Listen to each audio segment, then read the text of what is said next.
Well, I'll tell you, it's not a great day for confidence for me.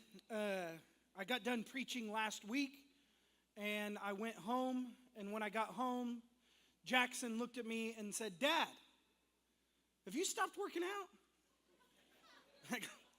I go, "What?" He goes, "Yeah." He goes, "When you turn sideways, your belly's really big." Wow. I'm like, "Thank you." So I wore black today. I'm not turning sideways. I'm facing forward. And then Heather came and she was like, "Hey, it looks like you have boob sweat." And so it's from the baptism. And so I'm not that heavy. So it's just not a good day. But listen, man, we're glad that you're here. It is going to be a great day. We are in week number 3 of a series that we've called Martyred.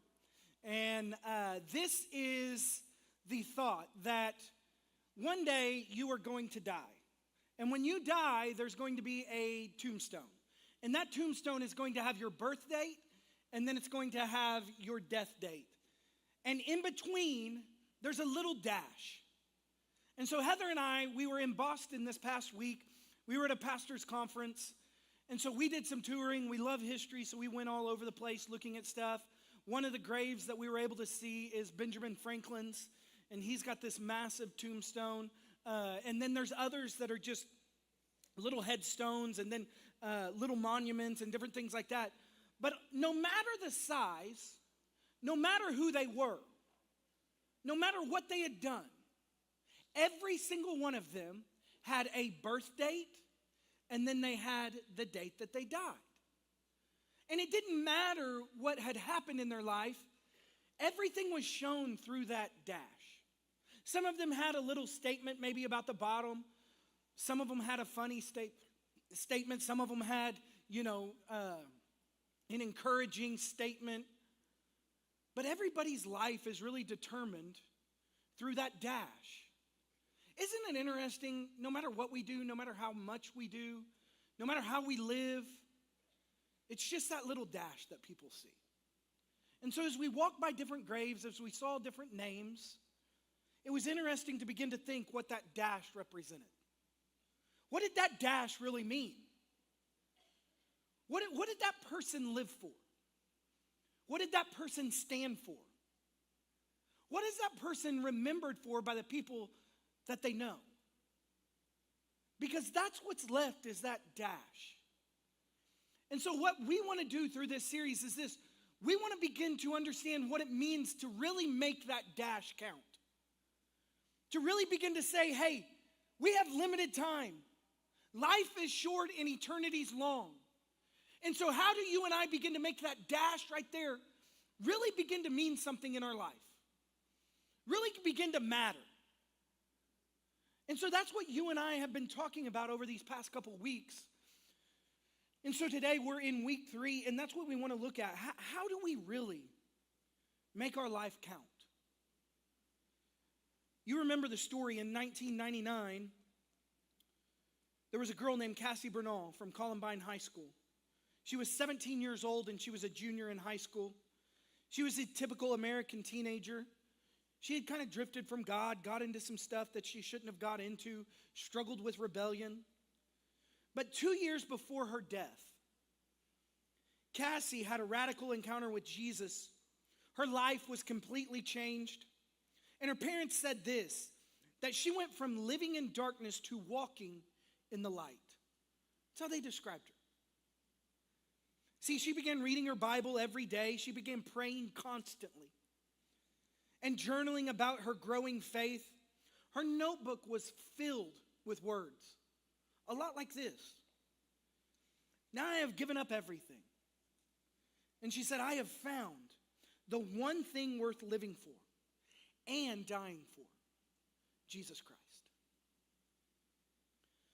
On the morning of April 20th in 1999, 2 armed students entered Columbine High School and began a massacre that would shock the nation. Cassie was in the library with other students when the gunmen burst in. They mocked, they cursed, and they began shooting anyone that they pleased. As terror filled the room, Cassie hid under a desk and began to pray quietly. One of the gunmen noticed her, and he pointed his gun at her head. He laughed, and he asked her a single question. Do you believe in God? Cassie paused only for a heartbeat. And then she calmly said, yes, I believe in God. The gunman asked, why? But before she could answer, he pulled the trigger. In her room later on, her parents found her Bible, underlined, highlighted, and marked. And one of the verses that stood out to her parents was Philippians 3:10, and it says this, I seek to know him. It says, in the power of his resurrection and the fellowship of his sufferings. And next to that verse, Cassie had written this. This is what I want, no matter what it takes. Cassie's story spread widely. Youth rallies, churches, and schools told the story of the girl who said yes. Her story inspired countless young people to take their faith seriously and to live Christ out loud, not just in secret. See, here's the thing. Cassie didn't plan to be a martyr that day. She simply lived every day ready to follow Jesus. But when the moment came, she stood faithful.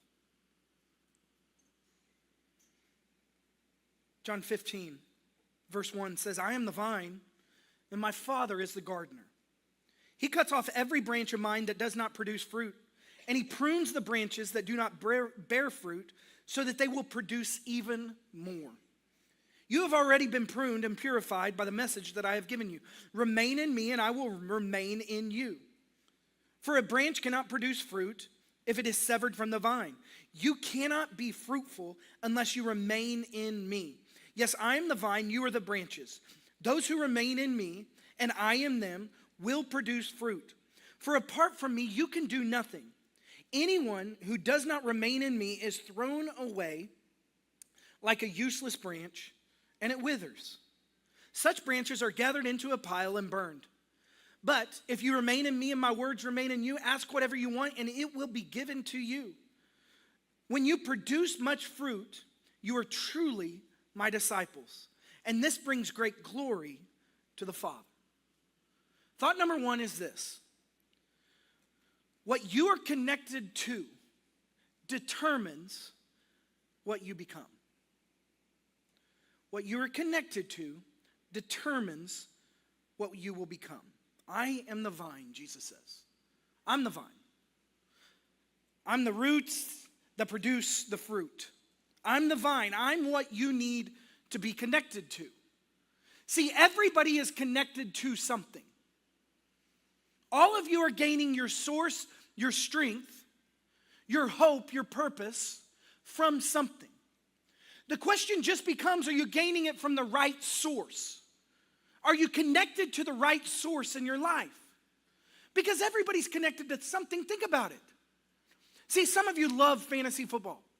Some of you love fantasy sports. You get up every morning, you turn on ESPN, the first thing you do, you begin to watch sports, you begin to see what player has done what, you begin to see who has won, who has lost. You can give the stats for your team better than anybody else. You know it all the way back to the beginning. You can give stats in football like nobody else. You can give stats in basketball, baseball, hockey, golf, whatever it is. You love it. And when you get up in the morning, that's what is really driving you and pushing you every single morning. You get home from church today, you go turn on the TV, you sit, you have 9 different TVs going and all of them going. You've got YouTube TV and you've got, 16 different games on one TV and you're watching them all and everything's going. And I mean, you just love it and it drives you. But the problem is that's your vine and that's what you're connected to and that's your source. Or maybe some of you, it's politics. And you get up in the morning and you turn on the news and you begin to watch the news. And your day and your happiness is dependent on what is taking place in the political realm. You're looking to see what policies have been passed. You're looking to see what decisions have been made. You're looking to see if it fits with what you believe and what you think. And based on what you're watching on the news, based on what you're seeing, that's dictating the day that you're going to have. That's dictating how you're going to live that day. Because of what you believe and because of what you think, maybe some of you have cut people out of your life because they don't politically agree with what you agree with, and you completely disagree with them, so you cut them off. That's your source. Maybe it's your kids. See, maybe some of you get up every single day and everything you do is for your kids, to make life easy for your kids, to give your kids everything that they ever wanted and dreamed. Maybe some of you make excuses for your kids every single day, and it's never your kid's fault. And when you get a call and somebody says, hey, I saw this in your child. Hey, your child did this. Rather than disciplining your child and being the parent, you're their friend, so you make excuses. And you begin to give excuses for your child. Rather than disciplining your child and raising them the way that they're supposed to be, you let them live how they want, because rather than being a parent, you would rather be a friend. And you take your kids wherever they want to go and do whatever they want to do. And you play all these sports and you have 19 different practices every single night. And you're absolutely exhausted and you're worn out, but you think, this is what I have to do. This is what I'm supposed to do. My parents didn't do this for me, and look at how I turned out. And so I've obviously got to do this for them. And you take them everywhere and you do all this stuff. Heather and I went to Boston this past week. We were at a pastor's conference. And we flew into Washington, D.C. And we had a layover there. When we were sitting in the airport, as we're sitting there, there is a dad and there is a daughter that's about 5 years old. And they're sitting right behind us, and they have their mom on speakerphone. And they're talking to their mom about the soccer tournament that this 5-year-old had just played in. And you remember we had this big nor'easter. And so it's raining like crazy over there on the East Coast and everything. And water's just coming down like crazy. And it was a little chilly. And this 5-year-old was talking to her mom, and she was just like, Mom, it was terrible. I hated it. Like, we flew out here and it just rained the whole time. Sometimes you couldn't even hardly see the ball. You were slipping everywhere you went. I was so cold. The team played awful. They were terrible. Like, nobody was having fun. And she's like, but Dad just kept yelling at me the whole time. And he was so mad and he was so frustrated. And he was talking about how much money they've spent so that, I could come play soccer and be in D.C. and travel. And I was sitting there and I was like, 5 years old? And you're on a travel team that flies? Flying's a privilege for me. I'm like, what is going on? And then I hear them and they were like, you remember that tournament we had like 2 weeks ago in Philadelphia? And I'm like, what is going on? You are flying your 5-year-old around for soccer all over the nation? And this is like a competitive team?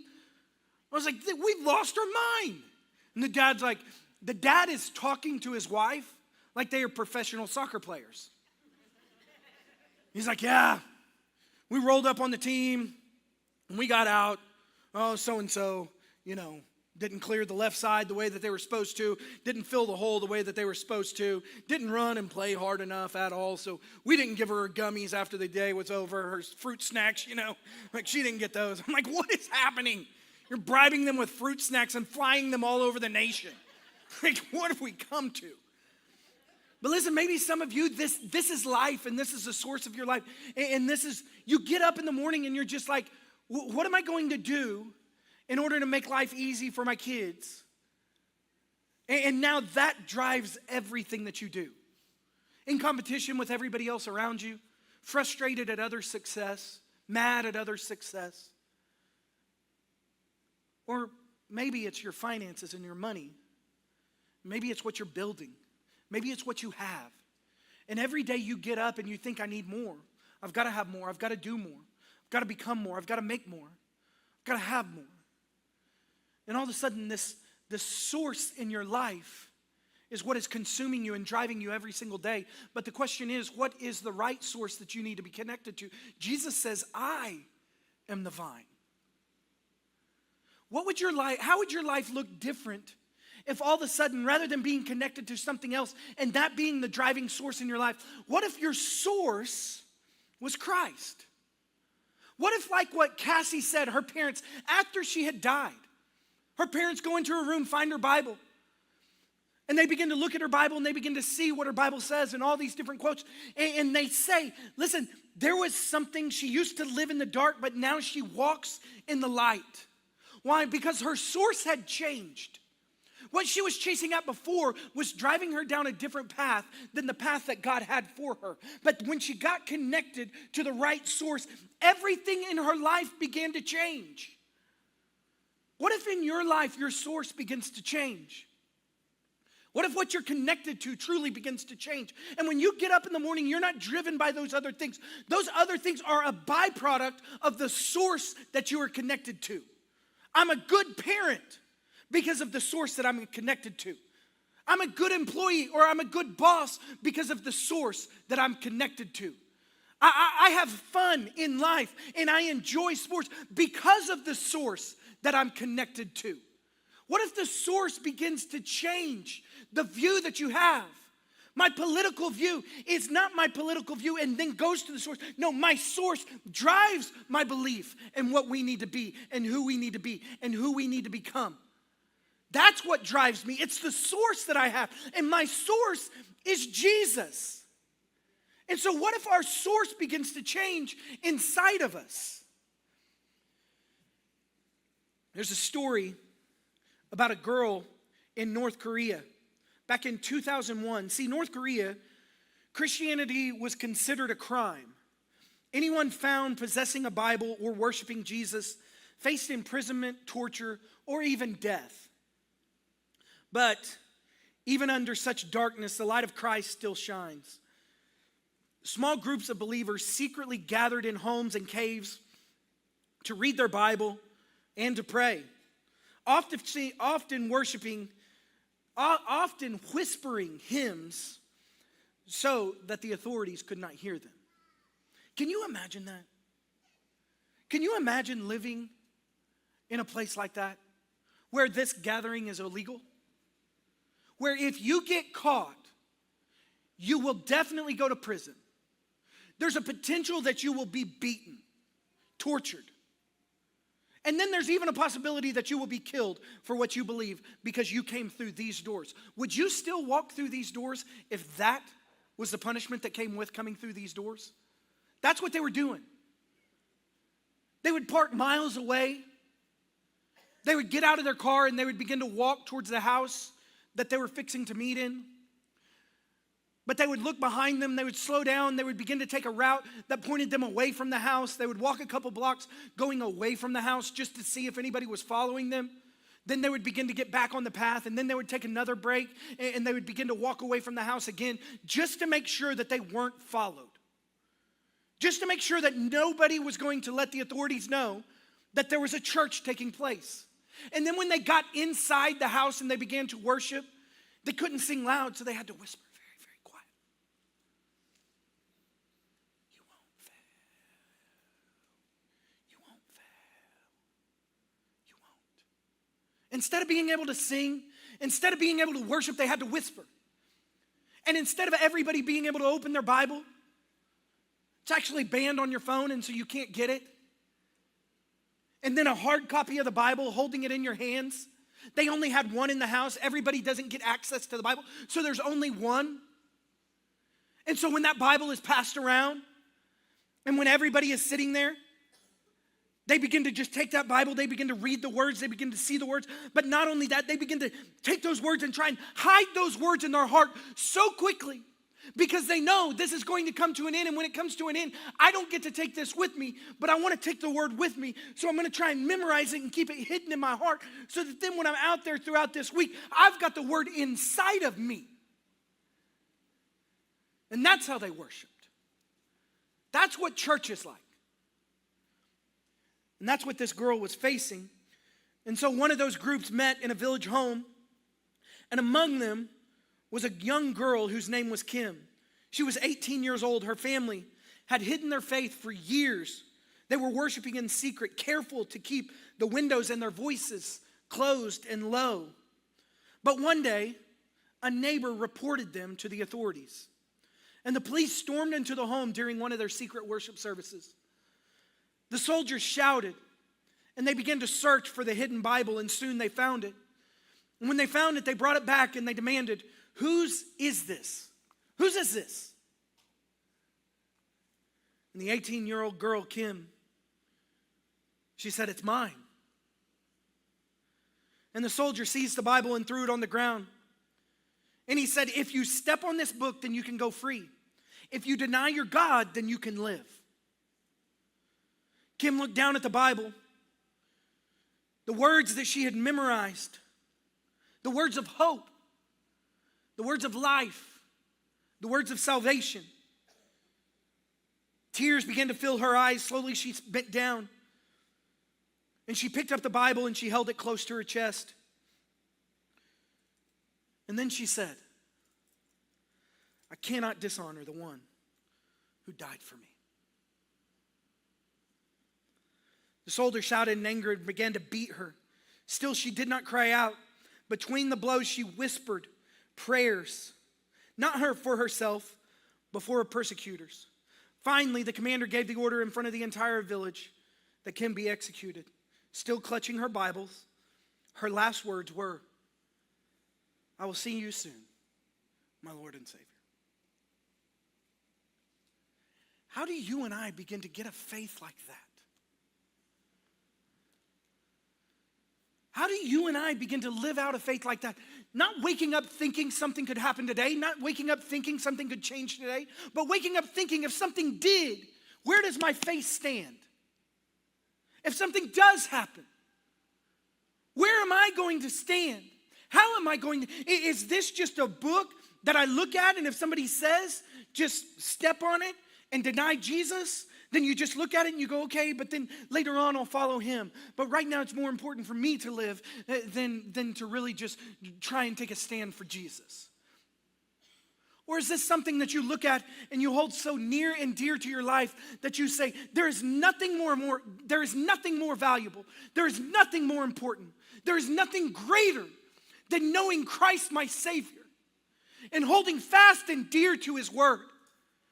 And getting up every morning, you want to see the value that you have? You want to see what you're connected to? See what your mornings look like.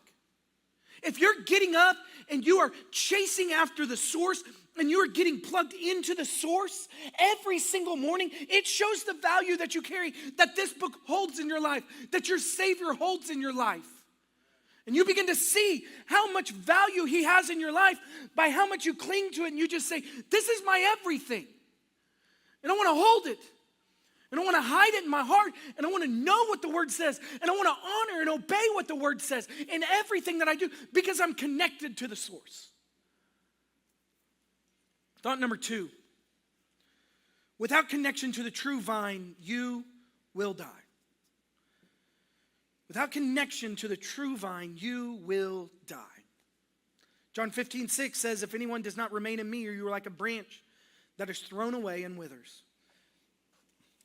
Heather and I do not have a green thumb at all. In fact, we have the black thumb of death, I would say, because everything we plant dies. And so we had a landscaper. He came out and he planted some things when we built our house. And what I told him, I said, listen, I need plants for dummies. Let's just make it simple. I want something that I'm going to forget about. I'm going to forget to water. I'm going to forget to take care of it. But I need it to live. I don't want it to die. And so he's like, oh, I got the perfect thing for you. So on the side of my house, I don't even know what this plant is, but it's this thing. And the crazy thing is the first couple of years, it really hadn't grown that much. And I was like, I want it to be big and take up a lot of space so that I don't have to plant other stuff too. Like, let's just have one big bush. And he's like, oh, I got the perfect thing. And I'm like, great. And so we planted this. And the first couple of years, it really didn't take off. Now, he came back and he's like, oh yeah, by the way, that can grow 18 inches a day. I'm like, dadgummit. I wanted it to grow, but then I wanted it to stop. And the interesting thing is, I have to go out there and I have to cut all the ones that just feel like having life and going for it today. And they're like, today's my day. And they take off and they just are. And I'm like, what are you doing? So I chop them down and I take their life from them. And I throw them on the ground. But when you cut them off from the source, listen, I've cut this off. And now here's the thing. This morning, this was connected to that plant. But now that I've cut it off, it's not going to make it. It's not going to survive. Listen, I have to tell you, some of you are walking around with a false sense of security that the source that you are living in and walking with on a daily basis, that is not Christ Jesus, is giving you life, but I want you to understand it's a false sense of security, and it's actually giving you death. You've got to be connected to the right vine in order to be able to have the life that Christ has for you. I took a group of students a long time ago. I haven't skied in forever, but I used to take students on ski trips. And what I love to do, I don't like blacks. When you go down those black mountains, and so I don't like those at all because they have the moguls and you have to, and by the time I get to the bottom, I'm dead and I'm just like, so I like the blues, and because blues are more flat, they're kind of straight down, but they're flat, and so you can just fly and go fast. I want to go fast. I have a need for speed. I don't know what it is, and so I just want to point my toes downhill. I want to tuck and I want to go, and so that's what I wanted to do, and so I got to the top of a hill. And I'm up there, and another buddy of mine's up there, and he's like, hey, let's race to the bottom. I'm like, bet, let's do it. And so he's like, all right, set, go. And so we jump down. And when we start going, I mean, I'm just down, and I'm tucked, and I'm going. And I am flying, like Olympic speed flying. I'm probably doing 130 miles an hour. And I mean, it's just downhill. You know, my hair is just flowing in the wind. And I'm just like, and so I'm just flying, and it's just, whoa. And all of a sudden, I'm going, and I'm doing 130, coming up on 140. And I look, and there's a little kid on the mountain. And see, there's green, there's blue, and there's black. Green is for the beginners. And this is where you go when you don't really know how to ski or don't have the confidence to ski. Blue is for the intermediate, but yet also the ones that just kind of want to go fast. Black is for those that are just like, hey, I want to get really, really tired, go to the bottom, and then ruin the rest of my day because I'm out of oxygen and I'm so tired. And so I don't like that one because it's a ton of work. And I went to have fun, not to, die from, cardiac arrest because I was like, oh, I made it. And so like, I like blue. Well, there's this kid and he's doing pizza. If you know what pizza is, it's where both of the skis point in so that you can go super slow. And he's just going back and forth real slow. And his mom's like right there, like, oh, you're the best. And I'm like, no, you're not. Get on the green. And so I'm flying down and I'm watching him because I'm like, this can be bad really quick. And so I'm just watching him. And it's getting blurry because I'm going so fast, It's like, and I'm like, golly, speed. And so I'm just flying down and I'm watching him, but then all of a sudden he had been doing this and just stayed in this pattern the whole time. So I'm like, I'm fine. I'm going by on the left side. And so my buddy, he's kind of back behind me a little bit because I was smoking him. And so I'm just flying. And all of a sudden this kid, instead of getting here and turning, he keeps going. And when you're doing 130 miles an hour down a mountain, you catch up with that person really fast. And so all of a sudden I go and I try to stop and I'm like, and there's a little dip. And I hit that dip. And I just, my goggles go flying, my gloves go flying, my poles, my skis, everything spread across the mountain. I lost my shirt somehow. And I'm laying there and I'm just like I thought I was dead. And people are running over and skiing over to me, and they're just like, are you okay? Oh my gosh, that's the worst thing I've ever seen in my entire life. Are you paralyzed? Are you dead? Are you okay? And I'm just laying there, and I'm just like, oh, like I couldn't breathe. My breath was knocked out of me. So I'm like, ugh. And I thought like everything on my body hurt. Like I thought I broke my neck. I've lost my legs. My arms are gone. Like it hurt so bad. Like if you've ever seen anybody just boom, boom, boom, boom, boom, boom, boom, boom, boom, boom, that's what I did for like 100 yards. And it hurt so bad. But here's the thing about that. The interesting thing is this. Because of the success that I had previously had, I had a false sense of security. Because of my success, because of what I had done, I had a false sense of security, and I was going down that hill, flying down that hill like nothing could stop me and nothing was going to happen to me. But the problem is that I didn't understand that destruction was right in front of me. I just didn't know it was coming because I had put a false sense of hope in myself when it was never meant to be there, because I've got to focus on the source. See, some of you have a false sense of hope in what you're doing. I'm a good person. I'm kind to people. No, I'm not connected to the source, but at least I'm not a terrible person. I'm not as bad as other people.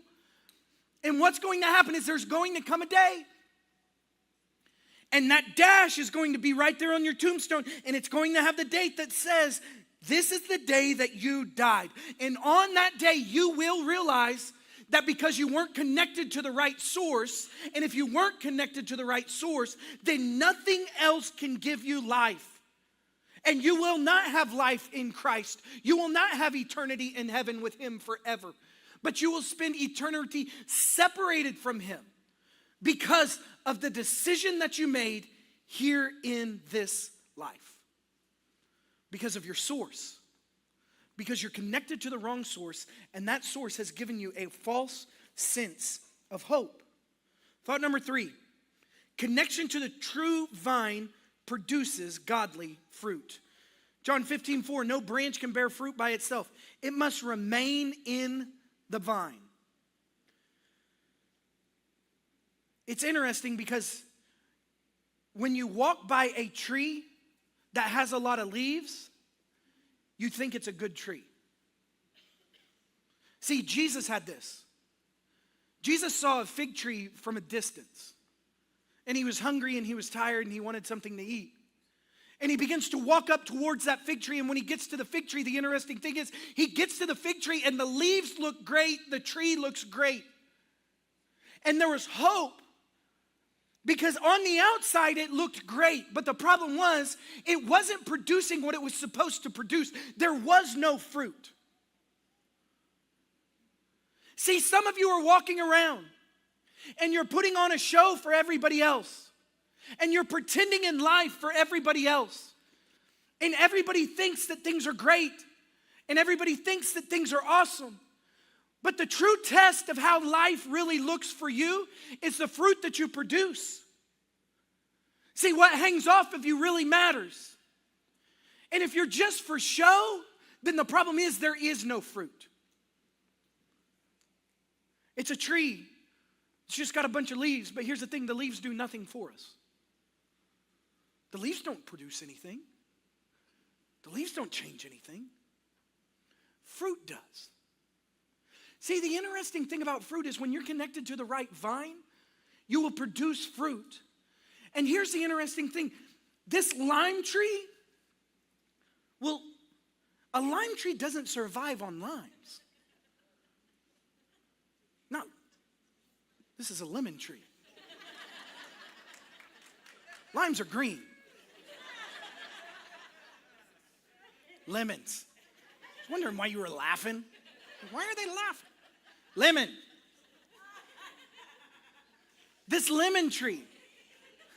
Jeez. Strike that from the notes. This lemon tree, listen, when a lemon falls to the ground, lemons don't give this tree life. This tree doesn't all of a sudden begin to eat the lemons that are on its branches.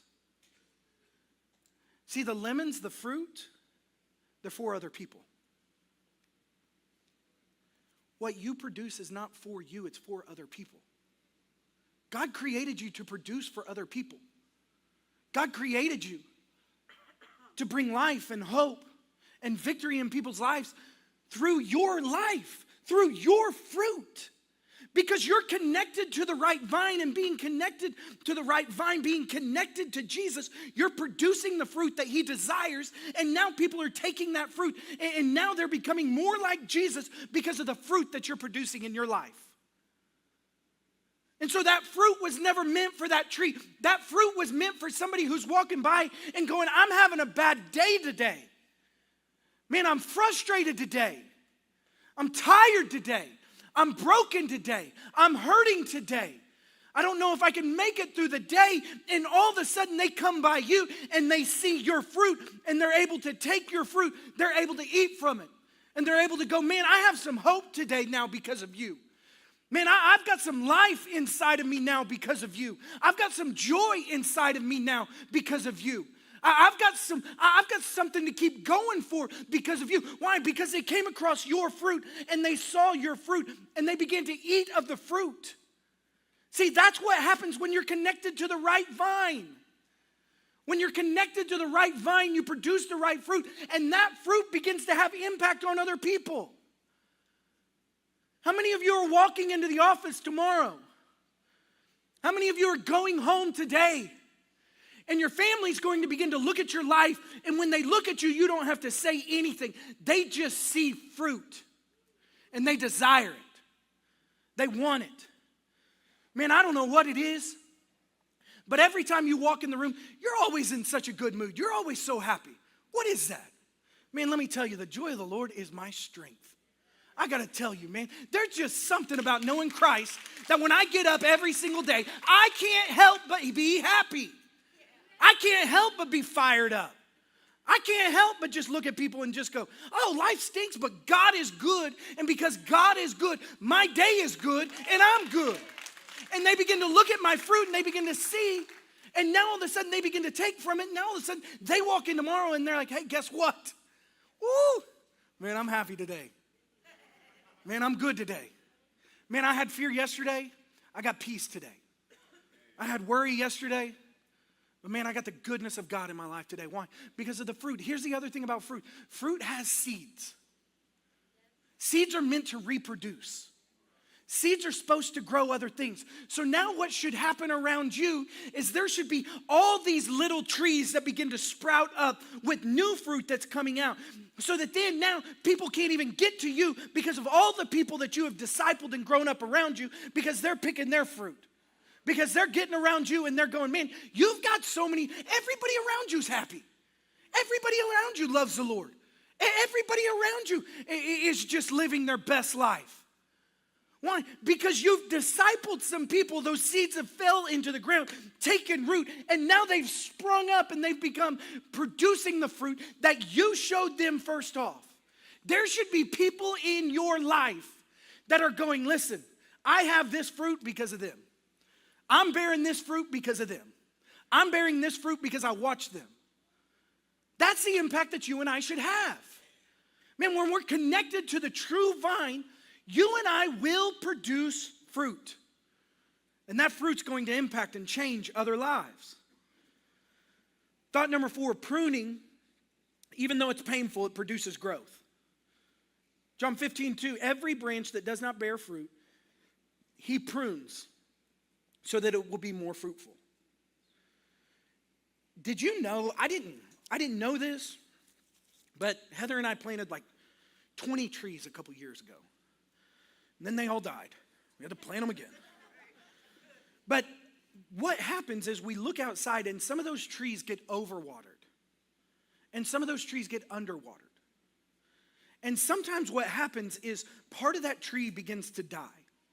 And I didn't know this, but what happens is when part of the tree begins to die, all the nutrients in that tree begins to take the nutrients from every other place and begins to push everything towards that dead branch, trying to give it life again, trying to bring it back. Because that branch that is dying, that branch that is worthless, that branch that is gone, that branch that should not be there anymore is literally sucking the life out of the rest of the tree. So the best thing that you can do when you see a branch that is like that is cut it off. Cut it off. Why? Because there's some things in your life right now that God is saying it's not supposed to be in your life. There's some things in your life right now that are literally sucking the life out of you.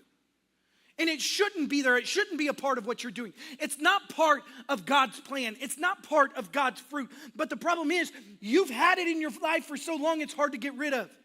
It's been a part of your life for so long, it's hard to get rid of. But what God's saying is, you need to cut it off. Because then what happens is that nutrients that was being shot to that dead thing, now all of a sudden begins to go to the rest of the tree. And then when you begin to prune, the crazy thing is this: what you prune grows back greater and stronger. And so where you want to see some growth in your life, let God do some work in your life.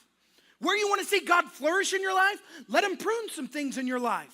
Pruning hurts, but the end product is better than it was in the beginning. See, the pruning part is not fun. But the product of the pruning, man, that's where the roses really begin to grow. You want to know somebody who takes care of their rose bush? Go by and look at their house. When those roses are just going everywhere. Somebody's got like 3 or 4 roses like me. I don't prune. But then I look at Stan. And Stan's got 9 million roses on one bush. Because he's always pruning. And what pruning does is pruning brings new life and new growth. So if you want to grow, you've got to allow God to prune you. And so where is it in your life today that God's saying, hey, this is a dead thing that needs to be cut off? This is something that's sucking the life out of you. This is something that's taking all the nutrients that I want to give you, all the goodness that I want to give you, all the peace that I want to give you, all the joy that I want to give you.